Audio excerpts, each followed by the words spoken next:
as it is called now, but in those days it was called Madras.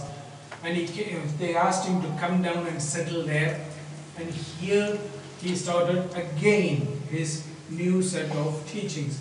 What happened was, when he came here, he was staying in a place called Mylapore, a very nice location, a culturally active location, and the people who invited him had provided for a house there.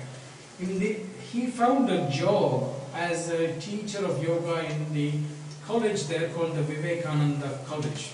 So he had to start teaching young adults, because all these boys in the college were all young adults. They were in their early 20s.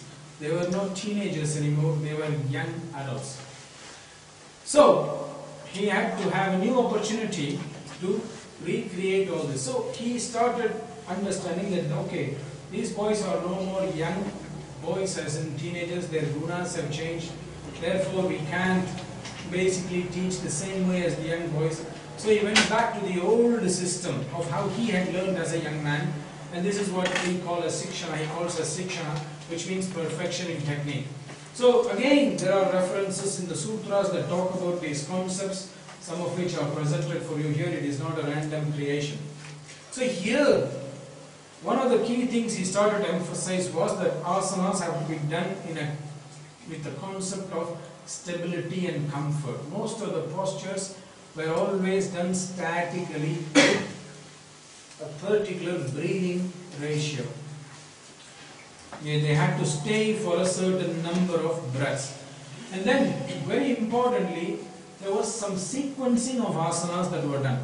First it was usually standing postures, then it was lying postures, then came inverted postures, then came lying on your belly, then came some back bends, then came seated asana. So there was a particular sequence followed.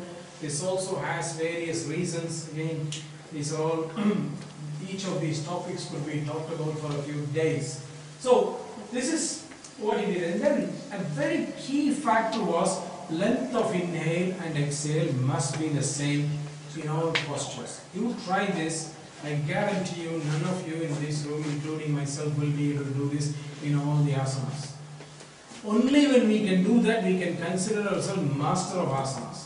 I have not met one person yet in this modern era who has this ability. That doesn't mean we should stop trying. We keep trying. Ujjayi breathing technique was used again, as was the principle in the classical times.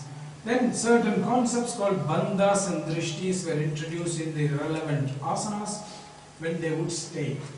Because mostly bandhas and drishtis are recommended only in static positions.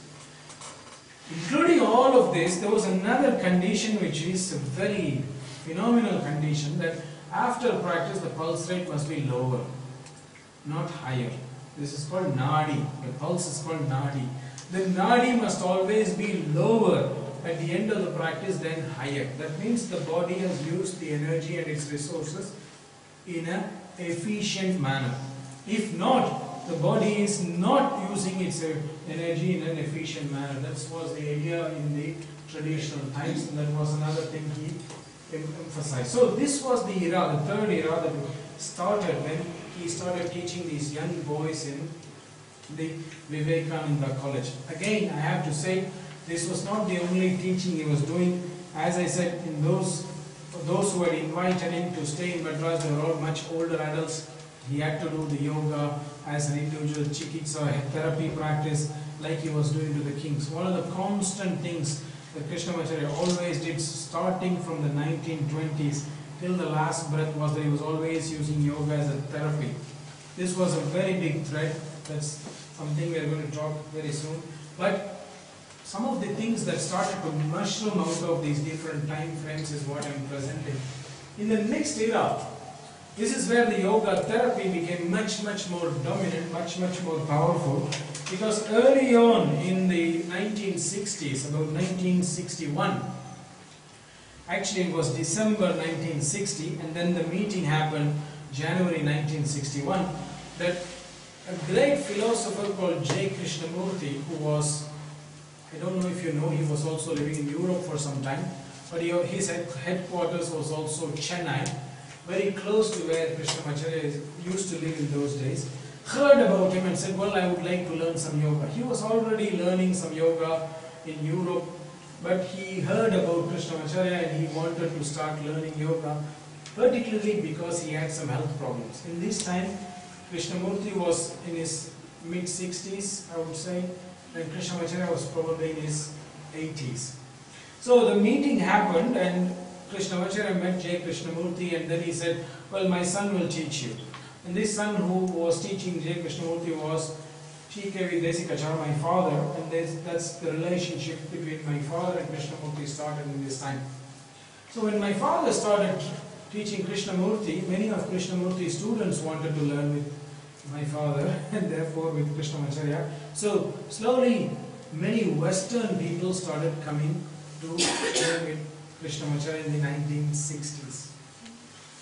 Especially after 1966, when Desikachar went to Europe and stayed with Krishnamurti for 3 months to teach him there in the summer period, spring-summer time.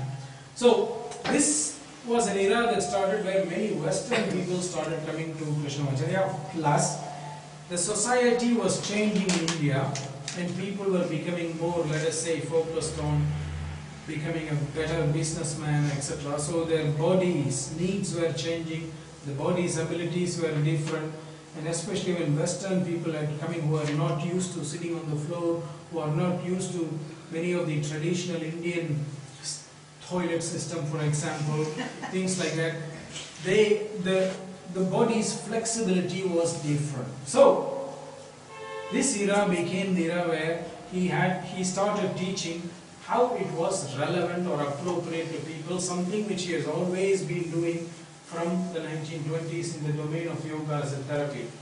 So this is where again he went back to the Yoga Sutras for these references, and again that's where he started to use what is called modification of asanas based on individual needs and abilities. Now if you look at this gentleman here, he is a very big gentleman and he used to be a money lender. So you can imagine where all the money is. And he came for some health problems.